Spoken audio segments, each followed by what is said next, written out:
Hello everyone. I'm guessing there's still people turning up after the keynote.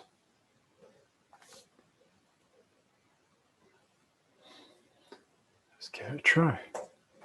So I'm going to talk about how open culture empowers autonomy and collaboration.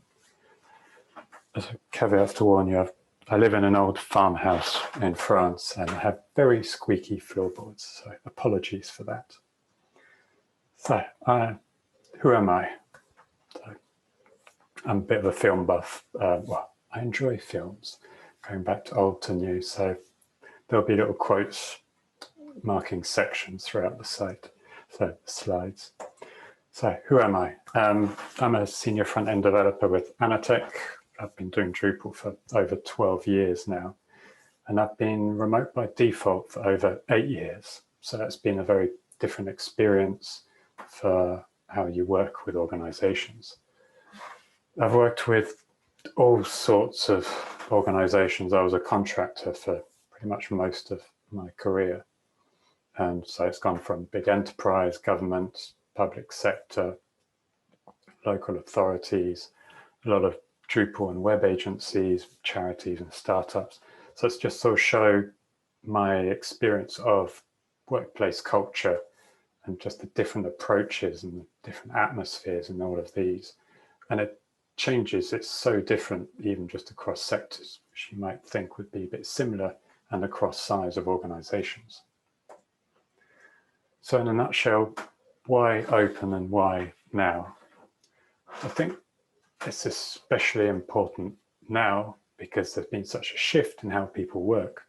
With coronavirus and this year, suddenly people working remotely and being forced to, and that probably led to quite a lot of isolation for some, because being in the office and having a sort of a network around them of colleagues and friends, and suddenly losing that and feeling disconnected.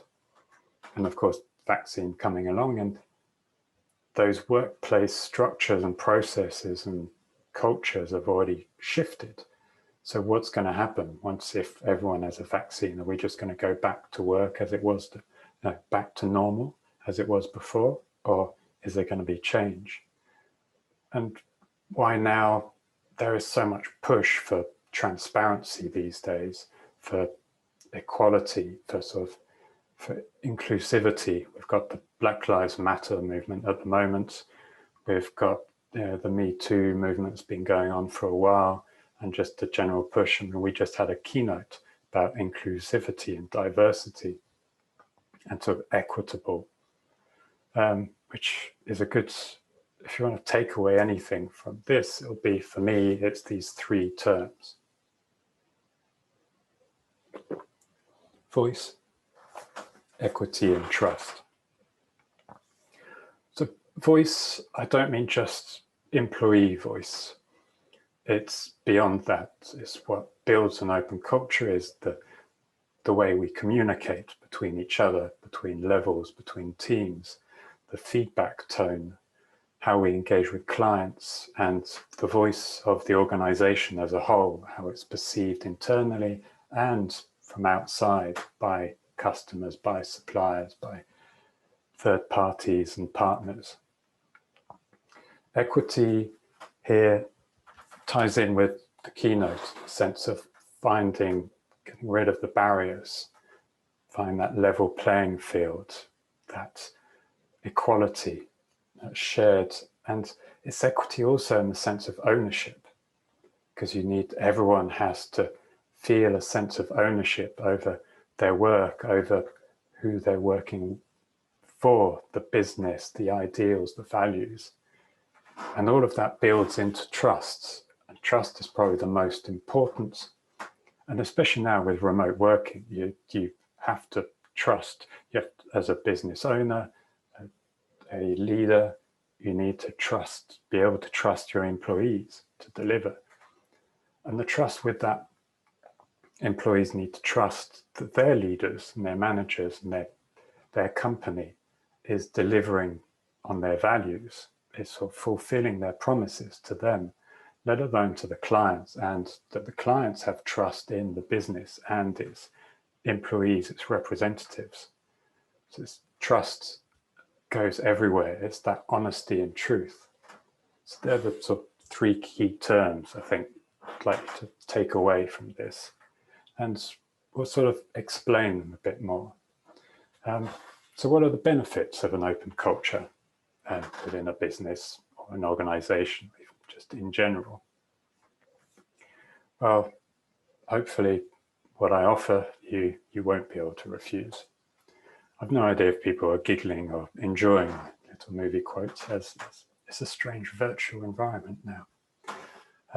So it's a quote from the CEO of Zappos, who sadly passed last month. But just from the wording of this quote, his belief that if the culture is right, then all the other good things will just happen organically.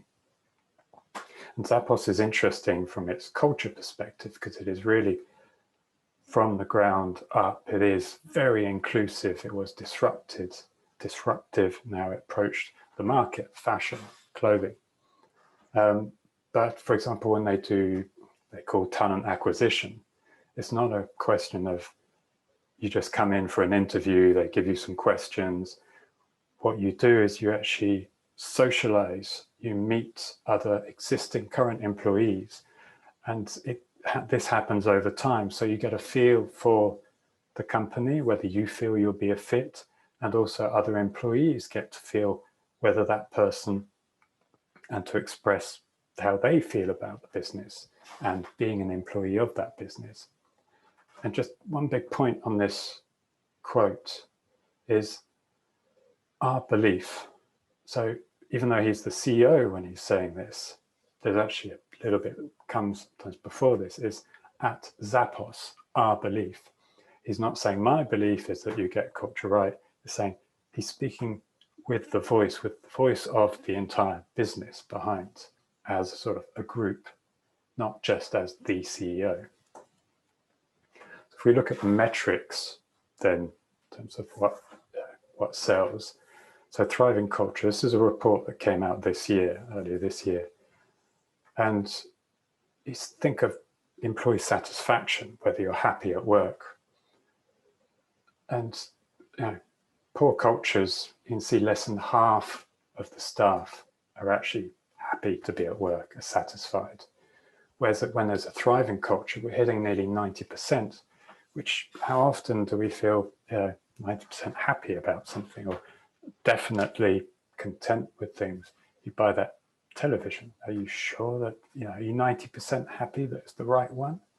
But here we just see such amazing numbers. With the quality of the work 8% higher, much more engaged employees.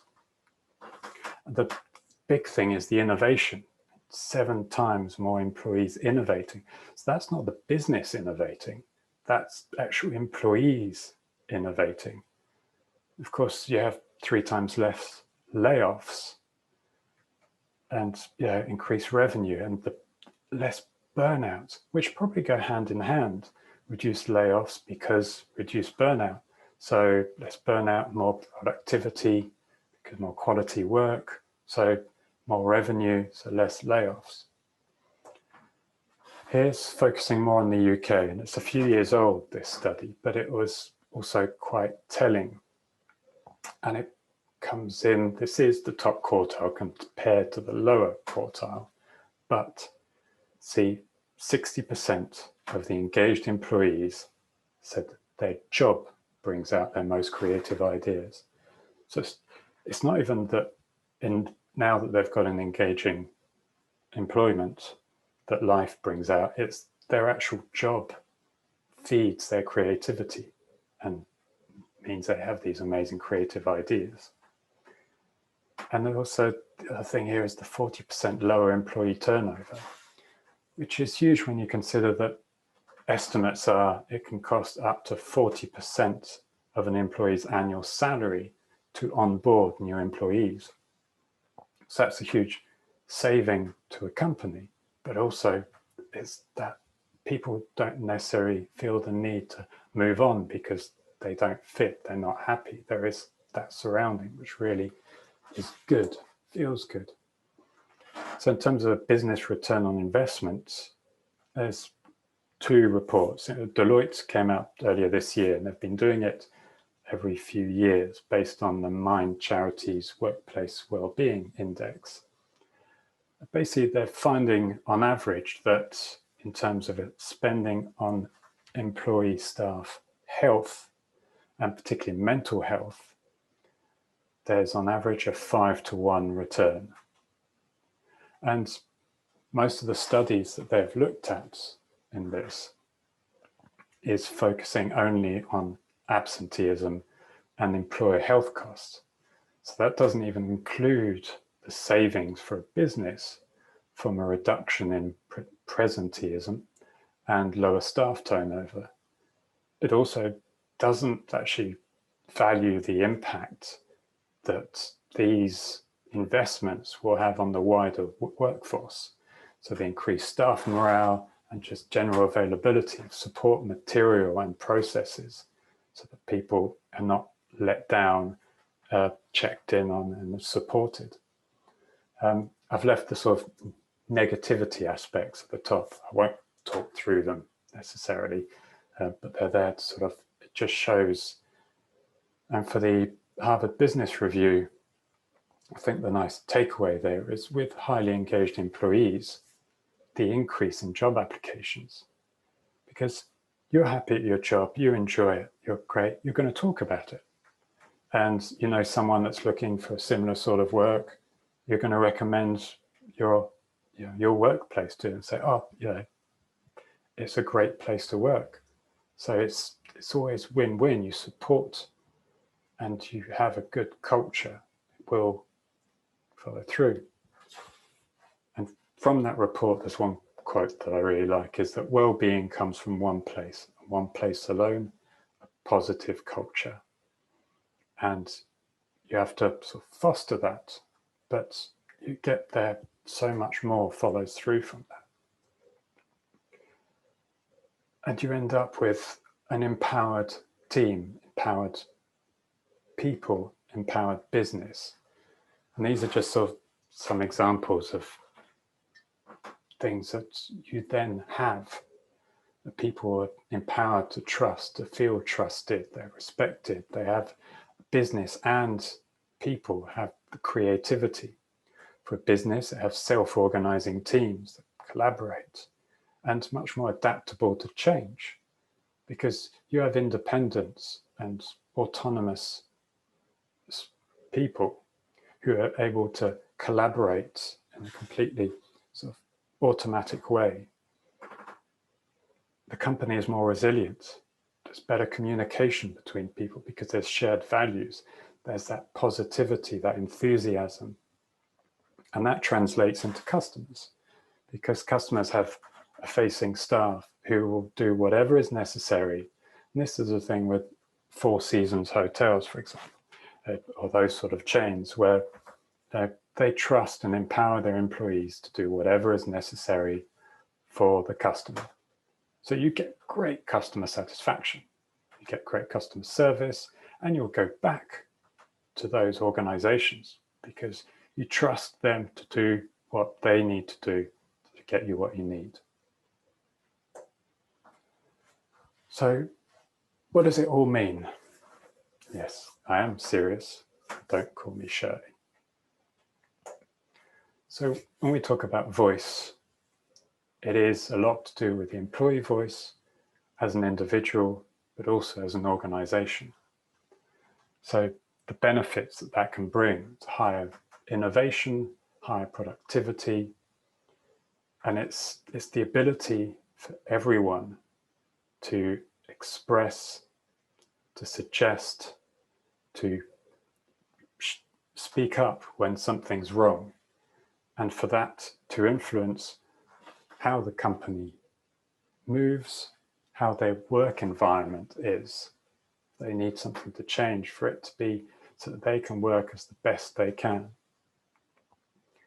And that voice, if it just comes from one person, a CEO or something, that is not representative, and it has no momentum behind it. if the voice of the business is that of everyone in the business, it has momentum, it has power, it speaks for itself.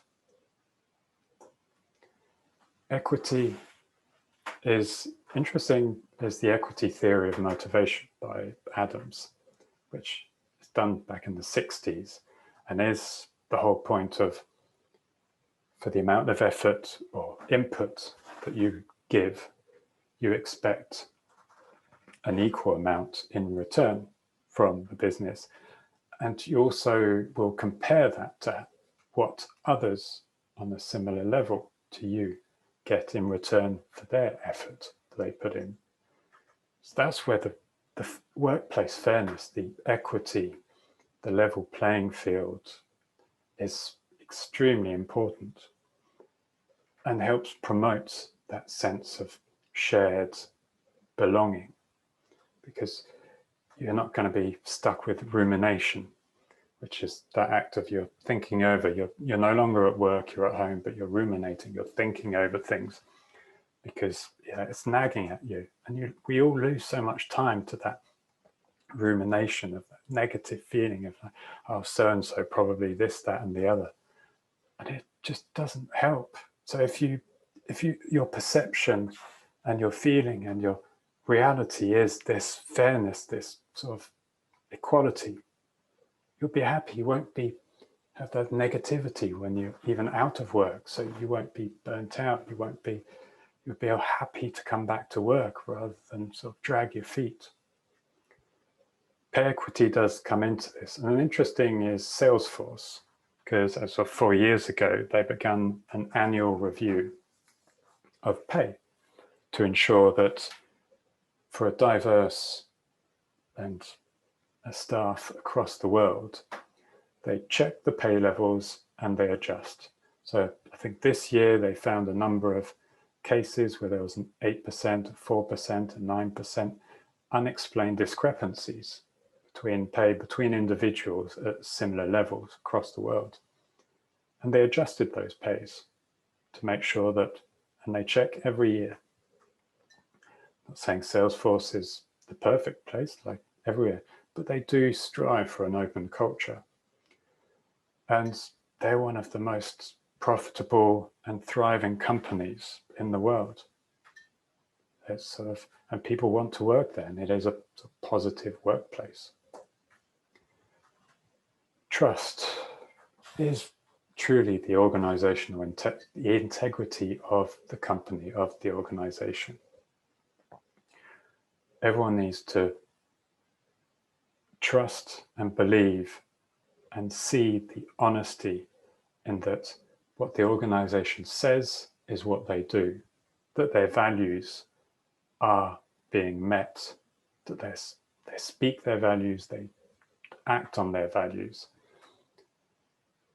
If things can't be done, then it's about trust in the employees to understand where things went wrong, to being truthful, sharing the information, being open, keeping everyone informed regularly when times are difficult, having honest decisions and being transparent.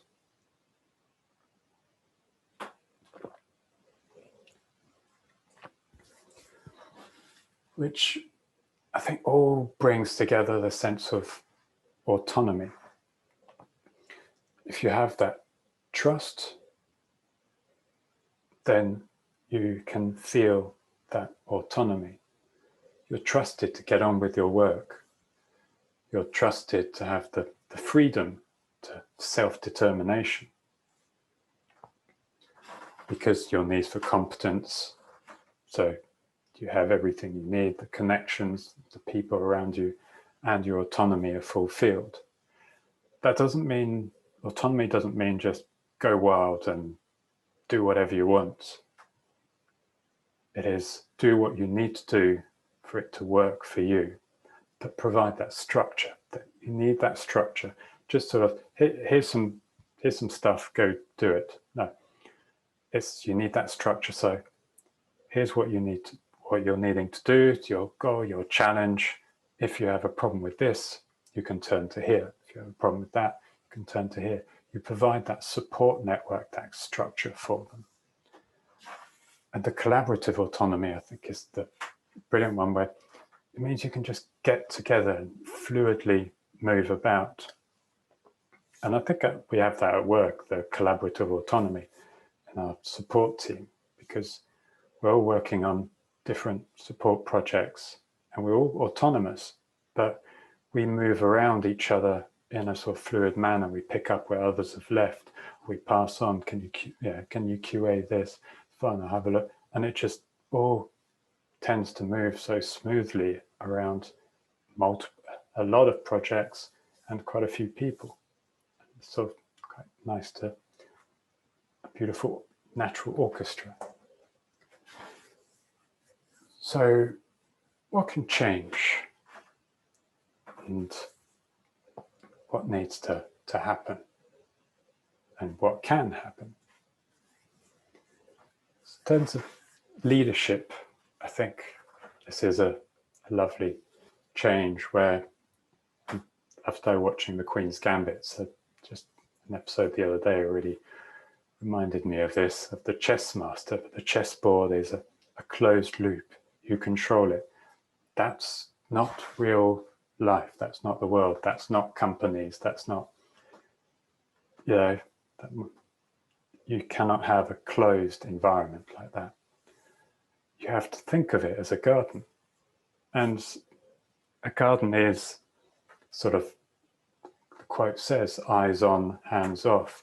You just, if plants are getting too dry somewhere, you might try watering them, but it's not helping. You'll move them to somewhere where there's less sunlight. But you put them with other plants where they can thrive, where they can work off each other, because that's what needs to be done. You can't just control, you have to just facilitate things. Management, I guess this is how you sort of change things. So yeah, to make small changes, change the way you do things. For major ones, you change how you see things, how you think about things. You have to consider it from a completely different point of view. And this brings in the diversity and the inclusivity. You really need to, you want to make major changes because you see that they're necessary, then you'll need to stop and you'll need to get that feedback probably to involve others that give you that different point of view in order to do and implement those changes. Don Campbell is a trainer of agriculture. This was a quote from a webinar that I was watching just earlier this week.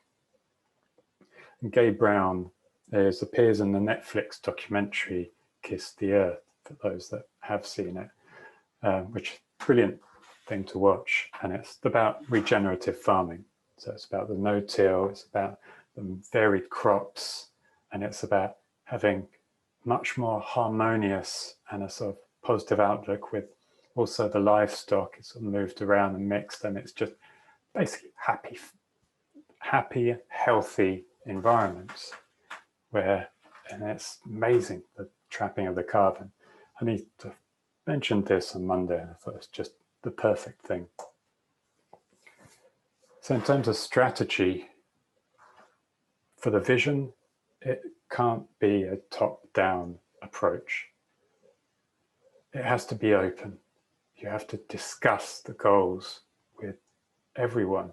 They have to be shared, as we've touched on earlier, and make the narrative of that strategy a story. Because the company doesn't exist just through its leaders. Every member of the organization, every employee, every contractor is part of that company's story and has influenced it in some way or another, and will, something they've done in the past, will influence it in the future. So everyone needs to be involved in that. And if you involve people and make them part of that narrative, it will appeal to people a lot more. But it has to be authentic. They need to realize that it is the true thing, to trust and to feel that ownership and pride. So you need to communicate. constantly, always empower everyone with an understanding of the business, even if it's just processes. Because, well, if everyone has an understanding of the business, anyone is able to step up or to take over, to fill the shoes where is necessary if there's a change in how things work. And of course, it comes down to people. What people need, what you need to give them is meaningful work, and with clear expectations. If you develop collaborative teams, the exchange of ideas, of information, the problem-solving capacity is just huge. And make sure there are growth paths for people, for everyone, because that will just help develop, that will get other people interested. And everyone is so diverse. You support their learning and their development, and that will help educate others and sort of provide the autonomy over tasks, which will feed into the enthusiasm. But enthusiasm for change needs to be more built into the business, because people will need change, will want change, be it clients, be it employees, and you need that enthusiasm there. That two-way communication, you need to keep it open between all levels in every directions. And it's okay to make mistakes. Just, we are all responsible adults after all. And that's maybe forgotten a lot. We try to micromanage, but we're all responsible adults. Everyday life, we manage ourselves, so why not at work? And mistakes are just lessons waiting to be learned. And you build on those and you get better. So in terms of communication, again, regular meetings, face-to-face or video calls where possible, because ensure that human connection is there. And the consistent schedule means people can trust and know when they're going to happen, and it gives them the autonomy to plan everything around them. And people may not turn up all the time for regular meetings, but it gives that sense of community. And it's not about discussing work necessarily, it's about just showing people so they can be who they want to be, who they are, and be personal. So I don't mean personal nasty, but be personal in your communications, be it about the individual. So get to know the individuals. And because you now have that autonomy, don't expect immediate responses. So especially in a remote working environment where a lot of it is asynchronous, don't nag people to respond. They will probably respond in their own time. And document everything that is essential. Knowledge should be open to everyone. Everyone should have access to view it.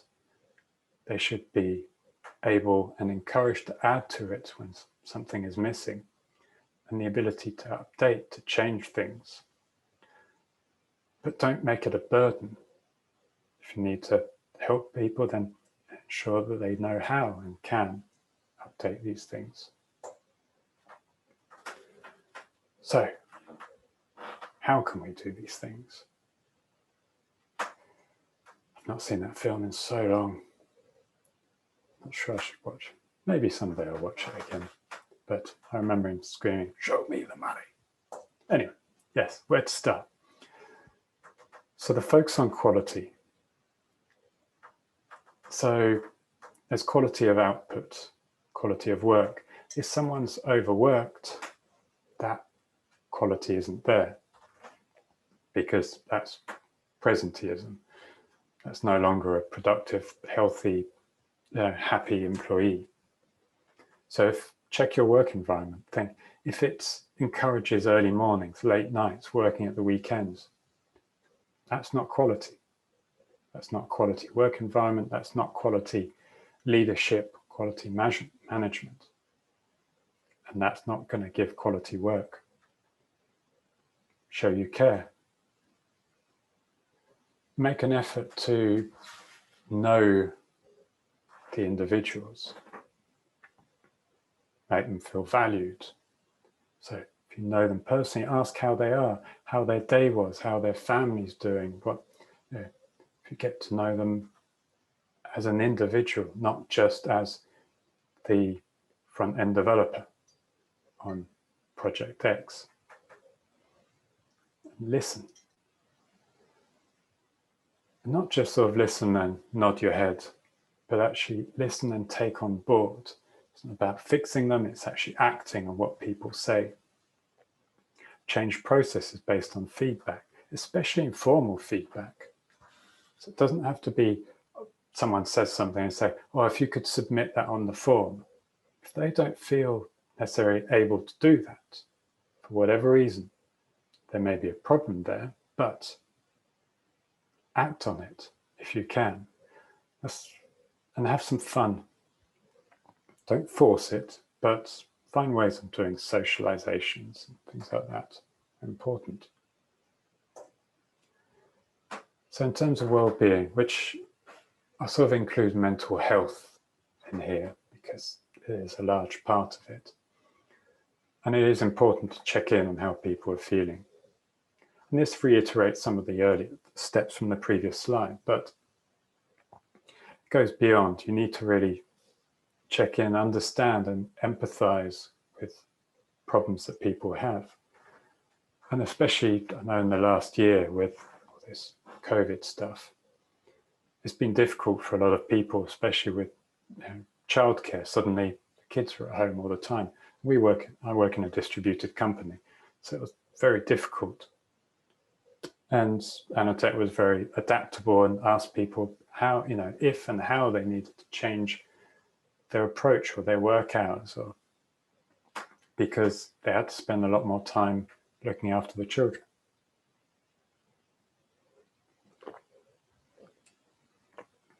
That encouraged positive behaviors, of course.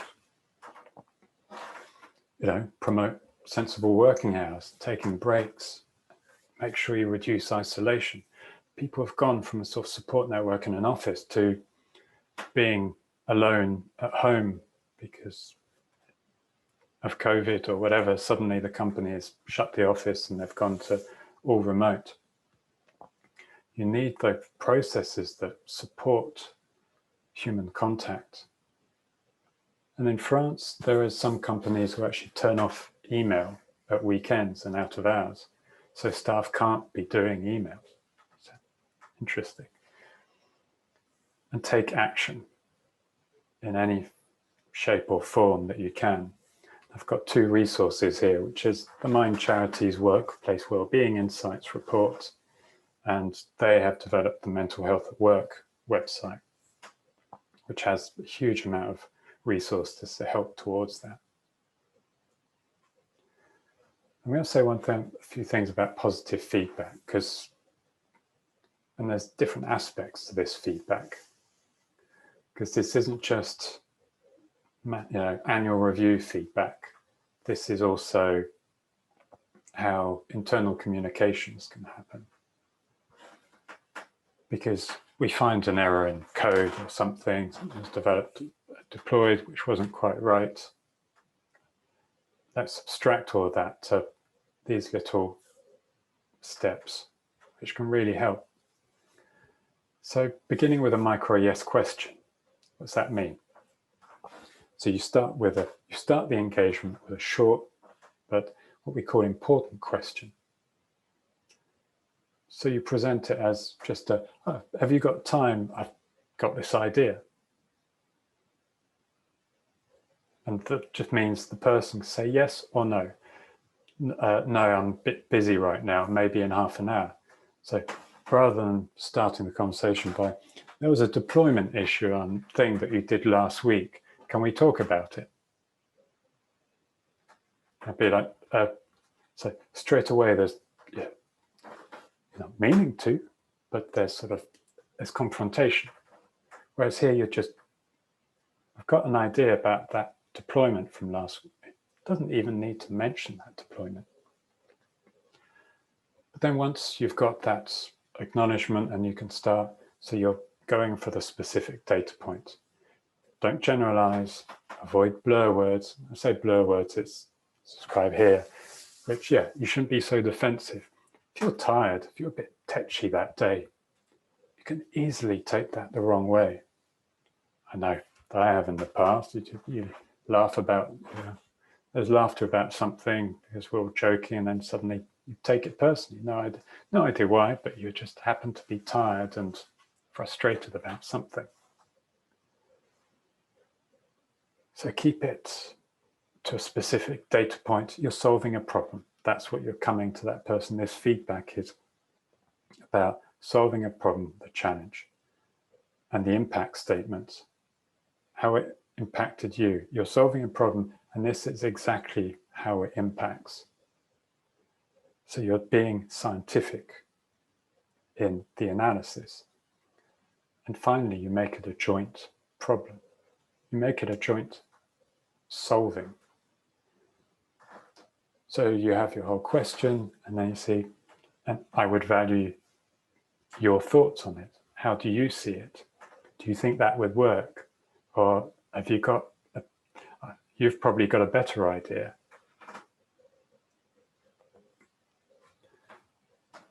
So that was my soft closing, and this sort of wraps up the elements.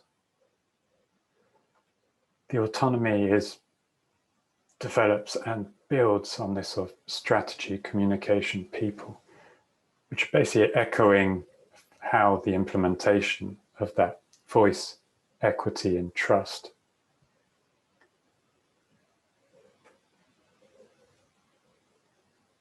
So, where do you go from here? To infinity and beyond. So, here's a few, I've got a few resources here. So there is a TED series called The Way We Work, which have some quite short videos, but they talk about things like the hiring process and how it can change, reverse mentoring, which really helps with the sort of the representation, the diversity aspect. I think that's been used a fair bit. Successful businesses.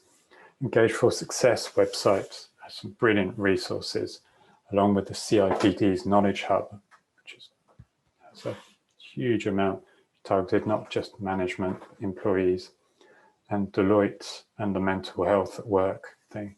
And GitLab have their remote playbook, which is a great resource to start from if you're going remote. There was also a talk the other day by Stella Power, Anatech CEO, managing remote teams, which was very good. The Forbes magazine and the Harvard Business Review also have, and there are quite a few links throughout the slides, which I will share.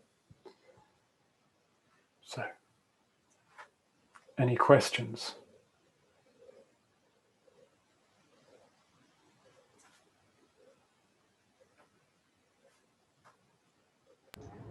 There's nothing I can see currently.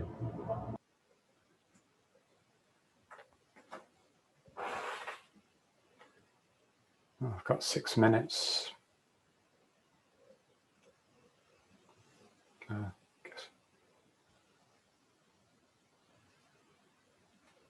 Any slides anyone wants to go back to? Strange being virtual like this. So we have one question, Tom. What does this topic mean to you personally, and why have you decided to present it? Yes, yeah, I didn't sort of touch on that so much in the end. But I think I first got my taste of collaboration was when I volunteered over 15 years ago. Probably more than that, probably close to 20 years ago. First volunteered in East Africa and discovering facilitators. The fact that we were being trained, but we weren't being taught. We were actually being involved in the learning, and it was all collaboration. And I've been through so many different companies and organizations, and some's where you could be involved and share it. But then I've been with Anatech for a few years now, and they do a lot of this, and it is a brilliant place to actually feel that transparency, feel that ownership, where they actually come back to you, and that equality. And only the other month, every employee, including those who've only been maybe not even a few weeks with us, be it employee or contractor, because a lot of us are contractors, all got a care package. You see it with a personal note, and it was a mug, some chocolates, nice little things with a personal note, thanking us for our support of the business. And I did a talk 8 years ago with my partner, which touched on onboarding. And it was a little bit of this. It was the fact, but it was before. It was the fact that I worked a lot as a contractor, and a lot of companies you join and you are a second-class citizen, because you're not an employee, so you're not involved in all the communication tools, all of this. And that is quite sapping for that. And it was interesting that I think Anatech was the one company where, even though we're a contractor, it was as if we're part of the team. And that hasn't always happened with a lot of businesses. But that answers your question.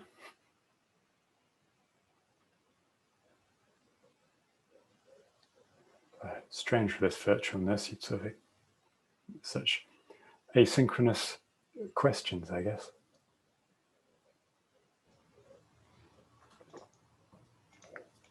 Yeah, I don't see any other question coming. Okay. Guess we'll stick around just in case.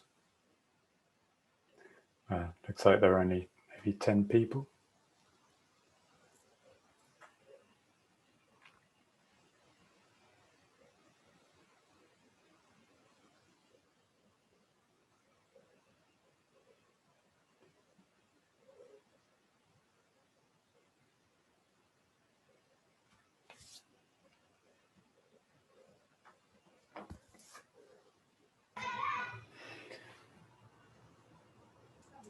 Yeah. I'm glad there's probably, there's so much research around this topic. I nearly buried myself in research reading. Sorry, I'll go back to the resources link. And Forbes website, if I didn't mention it, is really good for ideas and strategies for where to start with all this, or even how to influence, bring these resources and where it's worked. It's amazing how many companies it makes a huge difference. Eric's commenting that it's an interesting point between the contractors and the employee. There, exactly. There. Yeah. I think it was 8 years ago. Then I did that talk on Permission to Come Aboard, Captain. It's the title. I think it's still on Vimeo. That was a DrupalCamp Northwest, for those that remember DrupalCamp Northwest up in Manchester.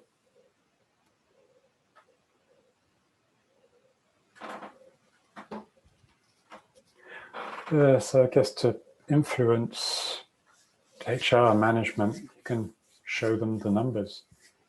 Sorry, Tom, we got one more question. I was just answering it, sorry. Okay. You can maybe arm yourself with all these figures, which I can try and go back to the slide, which had, sorry, I'll zoom through for example, just this year. You can try and push them towards things like this Octana report. Just show that, explain to them, there's a crappy culture at the moment. Oh, it's not as good as it could be. We need more of this. And look how good it will be for you.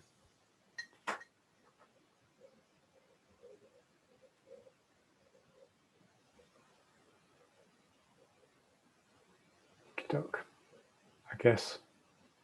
Guessing it's finished. Yep. Bye-bye.